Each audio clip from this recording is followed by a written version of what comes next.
Okay. As a rule, I just like something once every 10 years. And then I see what's up. Good afternoon. Thank you for coming. It's good to see everybody here. My name is Tommy Nocerino, and I'm here to talk about my third book called Bad Guys Close. Interesting title, right? Bad Guys Close. Well, when you look at the theater business, actors wear costumes, right? They wear different clothes, different costumes.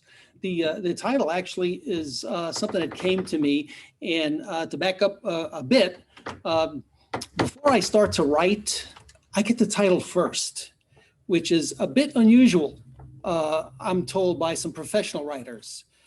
But that's just how I operate. I get the title first, and I'll say, this sounds very interesting. What can I do with this? You know, a name or, you know, a thought, a phrase.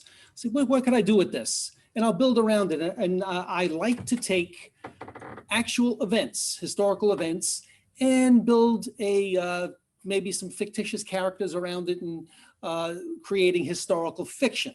My first novel that I wrote, called Lamplight, was about an incident that occurred in 1864, which was the first attempt to burn New York City, the first terrorist attack in New York City.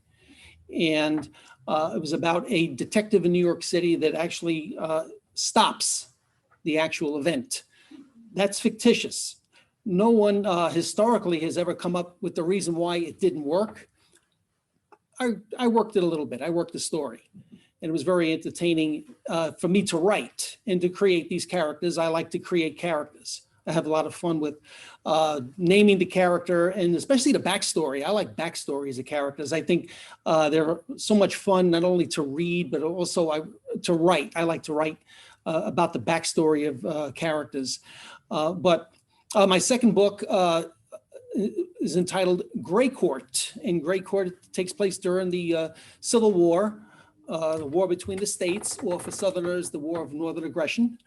And that title jumped out at me one evening. I was driving back to Binghamton, New York from Hartford, Connecticut, in a snowstorm that was blinding. It was in the middle of the night, and the snow was just coming down. I could just barely see in front of me. And as I'm driving on Route 17 in the Southern Tier, which is a horrible road to drive, as I'm driving way up, I see just a speck of a light. I said, well, I wonder what that is. And I'm driving, and the sign said, Gray Court, this exit.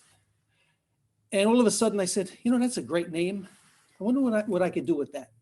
So it stuck with me all this time, that name. And my second novel, Gray Court, which is the name of the main character of the book, I was able to build a historical fiction around that. And again, the actual incidents in that book was the climax, which was the attempt to bomb the White House during the Civil War. And actually at the very end, there was a real attempt of Confederate spies to bomb the White House. So that's the climax of Gray Court. But Bad Guys Close is something very interesting in that a cousin of mine, Jay Hammer, who's a retired actor, owns a bistro, a little saloon, a little bar in Greenwich Village. And we were visiting one afternoon, and we talking to Jay about certain things. And Jay's background is he was on Guiding Light, the soap opera, for 18 years. He was actually one of the longest running actors in a soap opera at that time. And he was written out of the show. Actually, he was written out by one of his ex-wives. So I said, Jay, what are you doing? You know, you got to be good to her, you know, especially this. He says, I don't know what happened. I says, yeah, but you're out. But he went back occasionally. He was also on the TV series The Jeffersons. He played one of the characters on The Jeffersons. Actually, it was their last season. He played the part of the son of the interracial couple that lived upstairs. And he said to me, it was really interesting. He says, you know, when TV shows introduce a kid or a new character, that means that the show's probably going to get canceled. and it was canceled the following year. But he said he had a good time and made a lot of friends. So we're in Jay's bar and we're talking, and he was telling us about his guest appearance on a TV show called Mannix. Mannix was a popular private eye show in the 1970s. And the star of the show, Mike Connors, was also the executive producer. So Jay is a guest star and he's a bad guy. He's a kidnapper in this particular episode. So they are going to film one day out into the desert. So they get one trailer and they get a bunch of people involved. They're only going to film one scene in the desert. So they bring everything out to the desert out north of Los Angeles. And Jay's there, and the assistant to the assistant wardrobe director comes over and says, all right, Jay, we've got to get you in costume. Wardrobe is right here. And he looked, and the wardrobe was actually a rack with a bunch of clothes. So he says, I'm wearing a flannel shirt. I have jeans on and work boots. What do I have to do? What do I need? I think I'm ready. And the assistant said, well, we have to get you in your bad guy's clothes. And Jay said, well, okay. So they walk over to the rack and the assistant gives him a flannel shirt, jeans, and work boots. So he's got the costume, he's got his bad guy's clothes, and he says, okay, where do I change? He says, well, go in the trailer. Just knock on the door, go in the trailer. And he says, that's Mike Connors' trailer. I'm not going to go in there. He's the boss. I'm not going in there. And he said, no, go in there. He's a great guy. Just don't worry about it. He said, are you sure? He says, knock on the door and tell him you want to change. Jay walks over, knocks on the door. Mike Connors answers the door. Jay, yeah, this was going to be the first scene that they were going to film for the show. Jay, yeah, we met briefly. What can I do? What's going on? And Mike was also the executive producer. He says, what's wrong? And he says, they told me I had to change into my bad guy's clothes. So Mike Connors, your bad guy's clothes. Okay. Well, come on in. Let's change into your bad guy's clothes. And he kept saying that. Well, Jay changes into his costume and they run lines together, which is unusual. A star usually doesn't run lines with the co-star. They want it to be spontaneous. So they run lines together. He says, okay, you know what? Let's get on the set. Let's finish this. Let's go home. Let's get out of here. It's hot. Well, they go out. Mike Connors walks on a set. He dab his head. Oh, yes, Mr. Connors. He says, okay, Jay's ready. He's got his bad guy's clothes on. And everybody looks at him. He says, yeah, that's right. Jay's ready. Where's he going to stand? He's got his bad guy's clothes on. And Mike Connors kept saying that. So as Jay told me the story, it kind of stuck back here. And I'm thinking, it's kind of interesting expression, bad guy's clothes. Jay's an actor, actors, what can I do with this? So I kind of tapped this a little bit to move it forward, and it came out here. And I thought of the really exciting period in the country in the 1890s, the Gilded period. I said, it was really exciting in the 1890s. And I came up with this story of a serial killer.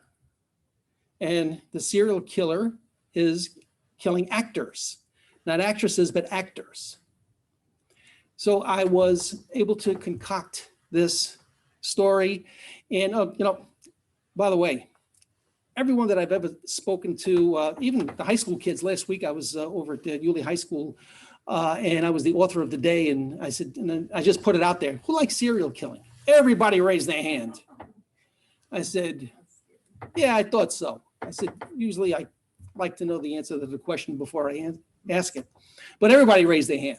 And when I said that, and they read the back of the book, serial killing, everybody had their attention. So the fun part for me was putting it together, setting the story up.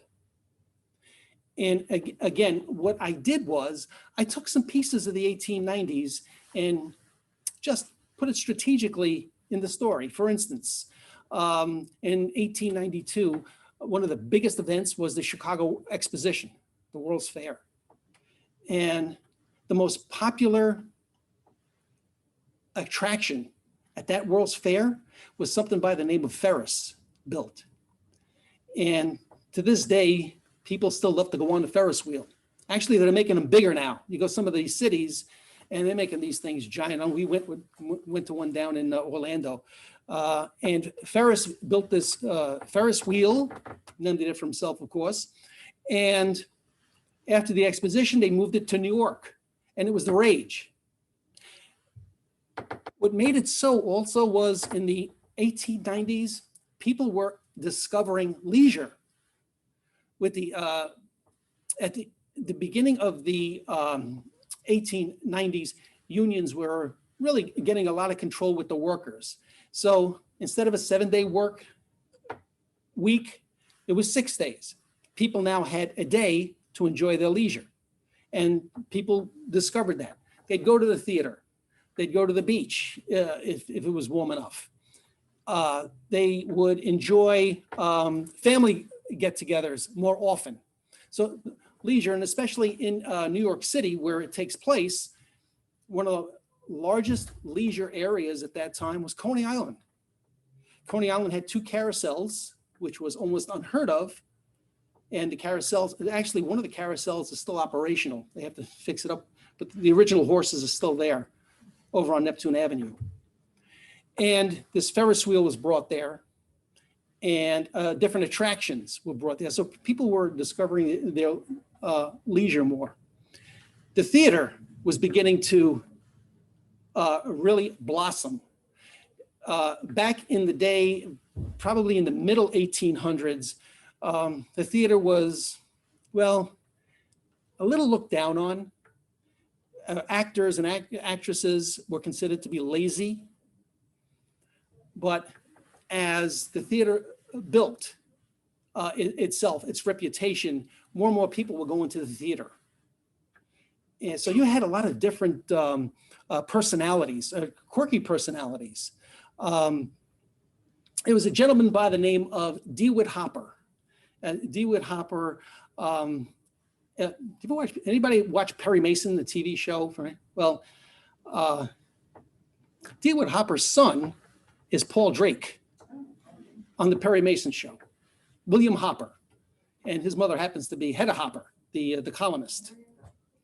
And so Dewitt Hopper, his glory, his claim to fame was reciting Casey at the Bat, which was an epic poem. And people would marvel at his diction and his mannerisms and his enunciation of Casey at the Bat. And everywhere he went, people would say, we'll buy you a drink if you recite Casey at the Bat. So a lot of times he would recite it inebriated or drunk, because people would keep buying him drinks so he could recite it. And he'd go on the stage and did something a little bit different. As he wasn't in a play per se, he was more of a personality. So he would recite sonnets, he would recite poems, he would recite Shakespeare. And from there, some of these theater owners thought, you know, we have something here. Why should the theater just be limited to plays? We could do things like have a juggler come out. Guy could throw pins up, a juggler. Or maybe somebody could come out with a trained dog and a dog could jump through a hoop.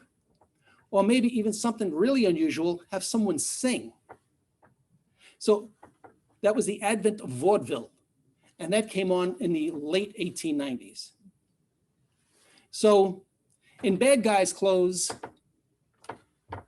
of course, in the theater business, costumes and performances and a lot of really quirky characters that are in the theater business, both in as actors and actresses themselves, but also people that are kind of on the outside, the producers, or one particular character in the book. The character's name is Maxie Noyes, Noyes. Now, Maxie is an unusual person. He started as a youngster, left school at 12 years old and became a barker for P.T. Barnum.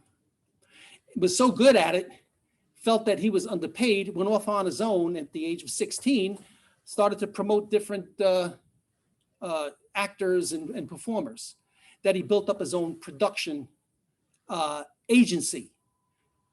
Well, Maxie is a very enthusiastic guy, knows everybody, but he's a little upset that these murders are going on. It's going to hurt the theater business in New York. But he's just a minor character. And just as a side note on that particular character, I based him on two characters that were in the movies. He's a combination of Carl Denham.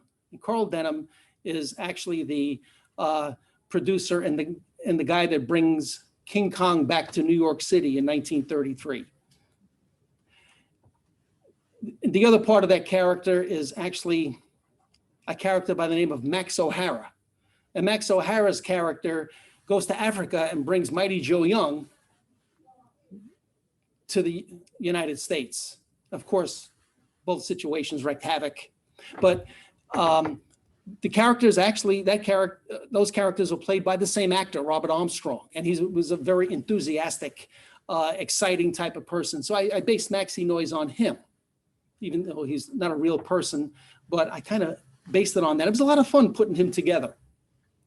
But we also have a situation in the early 1890s of a murder of a lady who on the Bowery in New York. Now, the Bowery was a small section in New York City where a lot of derelicts would stay and people, street people would be. And she was murdered, and the murder was extremely similar to the Whitechapel murders in London. Now, the Whitechapel murders are known as the Jack the Ripper murders. Real incident, real situation. Scotland Yard sent 2 inspectors to New York to investigate. A real life chief of detectives at that time in New York by the name of Thomas F. Burns guaranteed in all the newspapers, and at that time New York City had 17 newspapers, guaranteed that he was going to find Jack the Ripper. He was going to put him under arrest. He was going to solve it. And so he put it out there. And Byrne, who had kind of unscrupulous ways of going about things, would bring people off, anybody off the street and try and get confessions and to that effect. And Chief Burns invented the 3rd degree. Now, the 3rd degree in police jargon at that time was something very simple. You bring a suspect in and you point blank politely ask them, when did you commit that crime? I didn't commit a crime. That would be the response. Well, we think that you committed that crime. Well, no, I didn't. So that's the 1st degree. The 2nd degree is put a light on them or cuff them hard, make them sweat. You sure? You sure you didn't commit that crime? No, I didn't. And then the 3rd degree, which would physically, terribly beat the person into a confession. That was his tactic. It didn't work all the time because most of these people were innocent that he brought in. But in this case, with him guaranteeing Jack the Ripper being apprehended, of all the people that were brought in, they brought in what they called the Albanian gentleman that was from Albania, didn't speak English too well. He worked as an apprentice butcher when he came over. And Burns was very, very sure that that was Jack the Ripper. So they arrested him. He even went to trial. And he was found guilty. But the judge at that time didn't really believe that this was Jack the Ripper. So what the judge did was, the Albanian was supposed to go to the gallows within 2 weeks. But the judge kept staying his execution, saying, we're going to push his execution back. And the Albanian actually stayed in prison for 7 years before he was exonerated by a newspaper reporter, Jacob Rees. Did the investigation, and he was able to exonerate. Burns is a real person. My fictitious character, Dante or Dan Lane, is at odds with Burns because he doesn't agree with his tactics. Dante Lane, who's the main character, is an interesting character in the fact that he is a first-generation American. His parents came to the United States in the 1840s. And his father was a Civil War veteran, didn't want to be a veteran, but was convinced to enlist because his father was a horse whisperer. He can handle horses. And was actually decorated by Abraham Lincoln for his service and his heroism during the third day at Gettysburg. Dante Lane, the son of Vincenzo Lane, has a mentor. And his mentor is one of the most famous people of the late 1800s, early 1900s, by the name of Theodore Roosevelt, who in and of itself is a giant character in this whole scheme. He's a person of giant proportions. So Lane gets a job, as a young man, gets a job with Theodore Roosevelt's ranch team out in North Dakota. Roosevelt liked the outdoors. He owned acres and acres of land in North Dakota, which today we know that is Theodore Roosevelt State Park. So he's got 2,000 heads of cattle out there, head of cattle. And Dan Lane, who's going by the name of Dan and not Dante, is learning the ropes as a cowboy, as a cattleman. And there was an incident where Roosevelt's cattle are being rustled. So to get away from New York, Roosevelt goes out to North Dakota and wants to know why nothing's being done about his cattle being rustled. Well, his foreman says, well, we went to town and we let the marshal know that it's being rustled. He knows all about it. And Roosevelt, very angry, what's he doing about it? He says, well, let's go in and see him. Let's go in and talk to him. So Roosevelt and his cowhands, they go into the marshal's office, and Roosevelt says, my good man, my cattle is being rustled. And the marshal says, yeah, that's right, I know. He says, well, what are you doing about it? He says, they're being rustled. I know. What's a few head of cattle? You got more cattle. He said, they're being stolen. You are either a coward or the laziest. And he stops him and he says, you can call me yellow. You can call me a coward. You can call me anything you want. They bury a marshal and a sheriff out here once every 2 months. I'm not looking to get buried. And he mentions to him, you want to go find them, go ahead. So Roosevelt gets himself deputized and he gets his cowhands deputized. True story. Well, they go out within 3 days, they find the cattle and the cattle rustlers and they bring them back. But Roosevelt has a wire sent so the U.S. Marshals out in the area can pick up the rustlers. He doesn't want to give them over to the marshal. Well, as they're being brought in, one of the rustlers, who's very, very tired and just worn out, looks at one of the federal marshals and says, thank heaven you're here. We couldn't get that guy to shut up for 3 days. So, true story. So he's a mentor of our main character, Dan Lane. And through a circumstance where Dan Lane has to go back to New York because of a family matter, Roosevelt writes him a letter of recommendation to join the New York Metropolitan Police Department. Takes a liking to the young man. So he becomes a policeman and then eventually a detective. Now, for an American of Italian descent to be a detective back at that period is almost unheard of. In actual events, the first person to do that, his name was Joe Petrosino. He actually did rise up to become a chief. But in the 1890s, early 1900s, the Italians, well, they experienced a lot of prejudice. Italians and the people of color, African Americans, were considered the lowest of the low. So they were only able to do one job. They weren't trusted to do any other job, and that was to clean the streets. And in New York back then, there were 250,000 horses. And that makes for a lot of dirty streets. So Lane's father, Vin Lane, changes his name.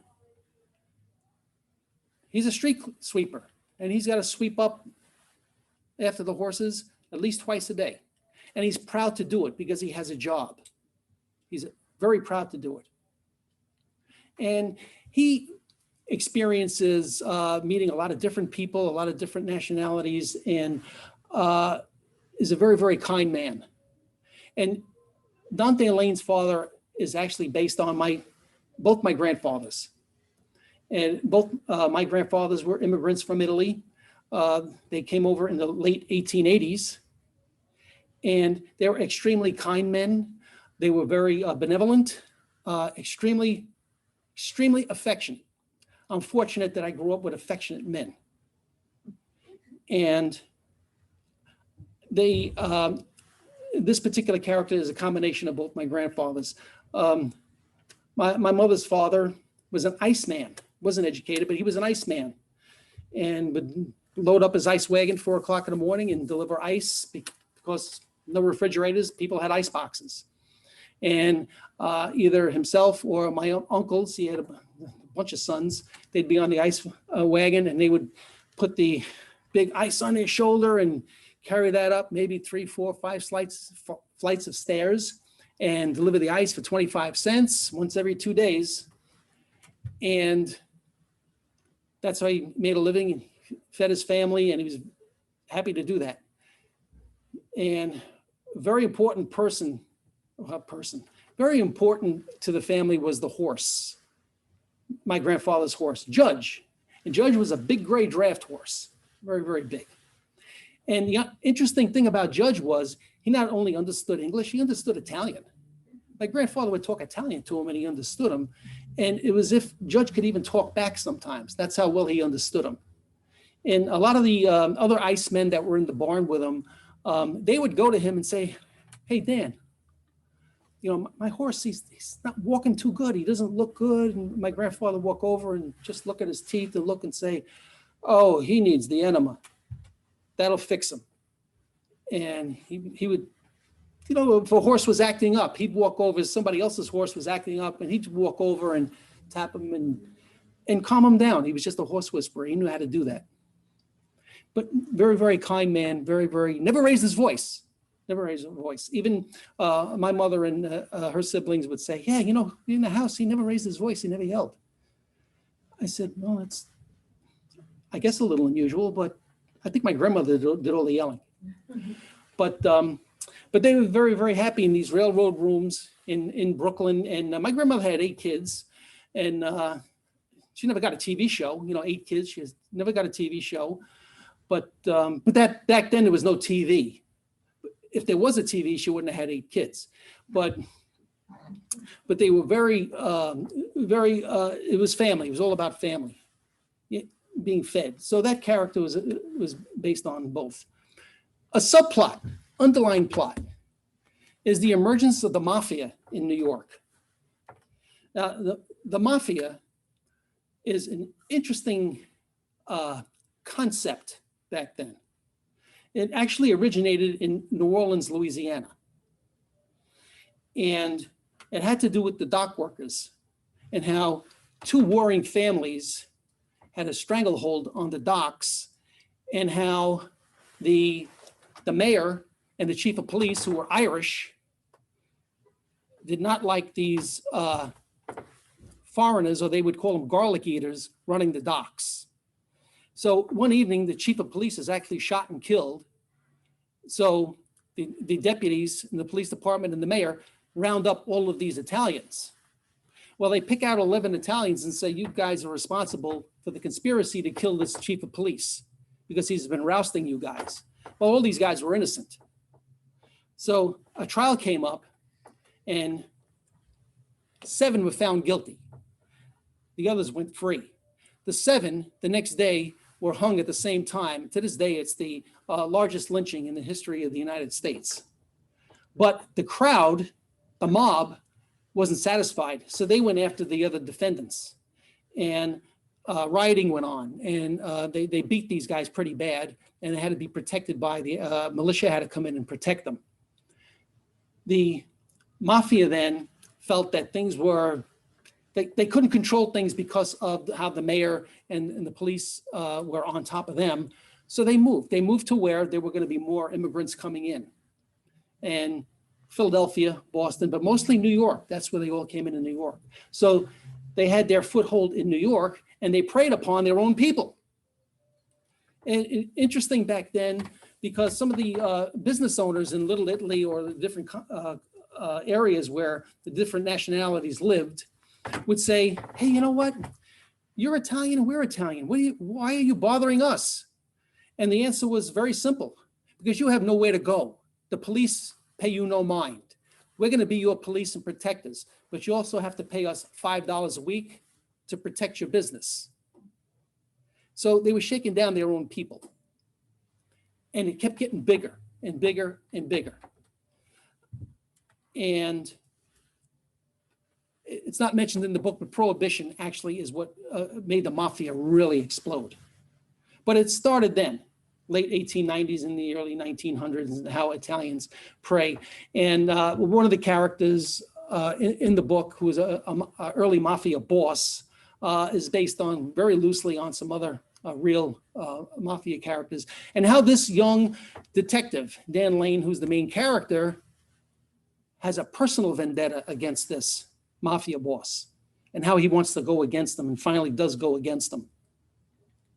So the actual events, subplots, some quirky characters, and a very surprise ending, because when you come down to it, you got to know who the killer is. Bad Guys Close, I think it's an easy read. I think everybody would like it. And I'd like to thank everybody here for being here. Thank everyone out there. This is terrific, and God bless. Thank you.